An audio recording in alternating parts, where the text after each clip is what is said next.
Va ser molt complicat que els alumnes puguen continuar donant classe mentre estan les obres, però de tal manera ja estem treballant en equip directiu, en conselleria, per buscar aquesta solució en espais que podran ser barracons o podrà ser algun espai físic que estem mirant al final tots els espais físics que pugui tindre la ciutat d'Alcoi per veure com podem evitar en la majoria de lo possible els barracons, però estem estudiant-ho. El que tenen que veure és que tenen la part d'ESO, la part de batxillerat, formació professional, veure com ubiquem en diferents espais segurament per a poder ubicar a tot l'alumnat.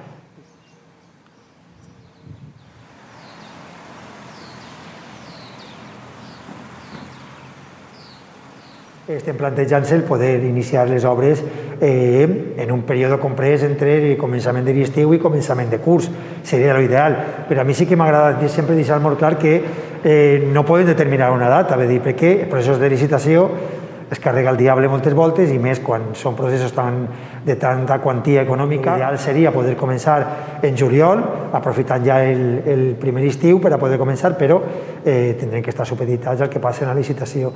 En aquesta idea de que la duració de les obres està determinada en 14 mesos en el plec de licitació, si tot va bé, evidentment,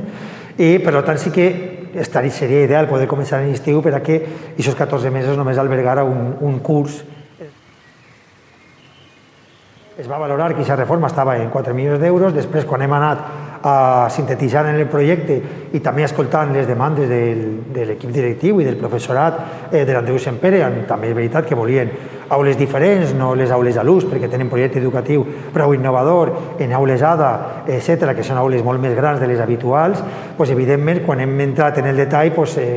no dona la quantitat econòmica per a fer tot el conjunt de tal. Per tant, nosaltres sí que hem prioritzat el centre educatiu en la part d'interior, en la part de reforma interna, en l'envoltori, però sí que és veritat que n'hi ha algunes coses que van a quedar com a millores dins del projecte, com és el gimnàs, com és els patis, que no anem a saber fins al final si això va poder entrar dins del mateix preu econòmic o no, perquè dependrà de les millores que presenten els licitadors. Per tant, l'acord que es va arribar en conselleria,